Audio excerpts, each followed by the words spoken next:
ഇറാന്റെ ആണവ പദ്ധതികൾക്കെതിരെ സ്വീകരിച്ച കർശന നടപടികളിൽ യുഎസ് പ്രസിഡന്റ് ഡൊണാൾഡ് ട്രംപിനെ പ്രശംസിച്ച് NATO secretary general Mark Rutte. ലോകത്തിന് തന്നെ ഭീഷണിയാകുമായിരുന്ന ഇറാന്റെ ആണവ മോഹങ്ങൾക്ക് തടയിടാൻ അമേരിക്കയ്ക്ക് കഴിഞ്ഞെന്നും ഇതിൽ G7 രാജ്യങ്ങളുടെ പിന്തുണയുണ്ടെന്നും അദ്ദേഹം വ്യക്തമാക്കി. ഇറാന്റെ ആണവശേഷി ഇല്ലാതാക്കാൻ അമേരിക്ക നടത്തുന്ന ഇടപെടലുകൾ ലോകത്തിന്റെ സുരക്ഷയ്ക്ക് അത്യന്താപേക്ഷിതമാണെന്ന് മാർക്ക് റൂട്ടെ പറഞ്ഞു. ഭീകരവാദവും അരാജകത്വവും കയറ്റുമതി ചെയ്യുന്ന രാജ്യമാണ് ഇറാൻ. അവർ ആണവായുധം സ്വന്തമാക്കുന്നത് തൊട്ടരികിൽ എത്തിയിരുന്നു. എന്നാൽ അമേരിക്കയുടെ ഇടപെടലിലൂടെ ഈ നീക്കം തടയാനായി. കഴിഞ്ഞയാഴ്ച നടന്ന G7 ഉച്ചകോടിയിൽ ലോക നേതാക്കൾ അമേരിക്കയുടെ ഈ നേട്ടത്തെ അഭിനന്ദിച്ചതായും അദ്ദേഹം ചൂണ്ടിക്കാട്ടി.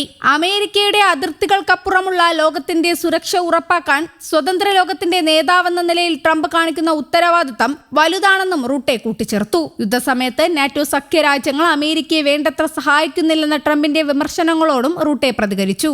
ഏപ്രിൽ പകുതിയോടെ വെടിനിർത്തൽ പ്രഖ്യാപിച്ച 6 ആഴ്ച നീണ്ട യുദ്ധത്തിൽ യൂറോപ്യൻ രാജ്യങ്ങൾ അമേരിക്കയ്ക്ക് വലിയ പിന്തുണയാണ് നൽകിയത്. യൂറോപ്പിലെ വിവിധ വ്യോമതാവളങ്ങളിൽ നിന്നായി 4000-നും 5000-നും ഇടയിൽ അമേരിക്കൻ വിമാനങ്ങളാണ് ഈ കാലയളവിൽ പറന്നുയർന്നത്.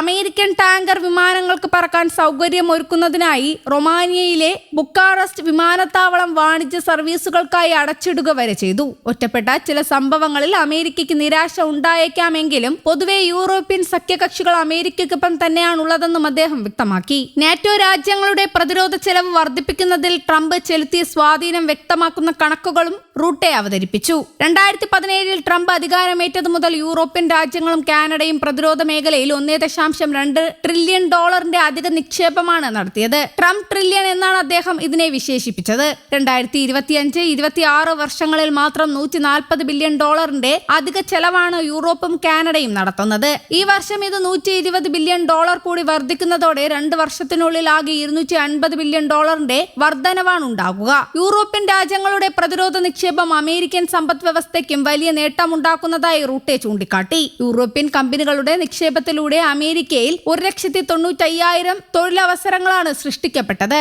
ഇതിൽ 83,000 തൊഴിലുകൾ നേരിട്ടുള്ള നിക്ഷേപത്തിലൂടെയും 1,12,000 തൊഴിലുകൾ പ്രതിരോധ ഉൽപ്പന്നങ്ങളുടെ നിർമ്മാണത്തിലൂടെയുമാണ് ഉണ്ടായത്. കഴിഞ്ഞ വർഷം മാത്രം $54 ബില്യൺ പ്രതിരോധ ഉൽപ്പന്നങ്ങളാണ് യൂറോപ്പ് അമേരിക്കയിൽ നിന്ന് വാങ്ങിയത്. വരും വർഷങ്ങളിൽ ഇത് $300 ബില്യൺ ആയി ഉയരുമെന്നും ഇതിലൂടെ ആകെ 2 ലക്ഷത്തോളം തൊഴിലവസരങ്ങൾ ഉണ്ടാകുമെന്നും അദ്ദേഹം പറഞ്ഞു. പെൻസിൽവാനിയയിൽ ട്രംപ് നടത്തിയ പ്രസംഗത്തിൽ പരാമർശിച്ചതുപോലെ ഇതെല്ലാം യഥാർത്ഥ മനുഷ്യർക്ക് ലഭിക്കുന്ന തൊഴിലുകളാണെന്നും റൂട്ടെ ഓർമ്മിപ്പിച്ചു. യുക്രൈൻ യുദ്ധത്തിന്റെ പശ്ചാത്തലത്തിൽ ആയുധശേഖരം കുറയുന്നത് പരിഹരിക്കാൻ പ്രതിരോധ ഉൽപാദനം വർദ്ധിപ്പിക്കേണ്ടതിന്റെ ആവശ്യകതയും റൂട്ടെ ഊന്നി പറഞ്ഞു. ഇതിനായി കഴിഞ്ഞയാഴ്ച ട്രംപ് ഒപ്പുവെച്ച ഡിഫൻസ് പ്രോക്യൂർമെന്റ് ആക്ടിനെ അദ്ദേഹം സ്വാഗതം ചെയ്തു. പ്രതിരോധ കമ്പനികളുടെ മേധാവികളോട് ഉൽപാദനം വർദ്ധിപ്പിക്കാൻ ട്രംപ് കർശനമായി നിർദ്ദേശിച്ചത് ഗുണകരമാകുമെന്നും അദ്ദേഹം വിലയിരുത്തി. കമ്പനി മേധാവികളിൽ ഒരാൾ തന്റെ ഓഫീസിലെത്തിയപ്പോൾ ഭയന്ന് വിറയ്ക്കുന്നുണ്ടായിരുന്നുവെന്നും ഉൽപാദനം വർദ്ധിപ്പിക്കാൻ ഇത്തരം കർശന നടപടികൾ അനിവാര്യമാണെന്നും റൂട്ടെ കൂട്ടിച്ചേർത്തു. അതേസമയം കഴിഞ്ഞയാഴ്ച ബ്രസൽസിൽ നടന്ന നാറ്റോ യോഗത്തിൽ US പ്രതിരോധ സെക്രട്ടറി പീറ്റ് ഹെക്സത്ത് സഖ്യരാജ്യങ്ങൾക്കെതിരെ രൂക്ഷ വിമർശനം ഉന്നയിച്ചിരുന്നു. ഇതിന് പിന്നാലെ യൂറോപ്പിലെ അമേരിക്കൻ സേനാ വിന്യാസത്തെക്കുറിച്ച് 6 മാസത്തെ അവലോകനം നടത്താൻ പെന്റഗൺ തീരുമാനിച്ചതായും റിപ്പോർട്ടുകളുണ്ട്. News desk Kerala Kaumudi.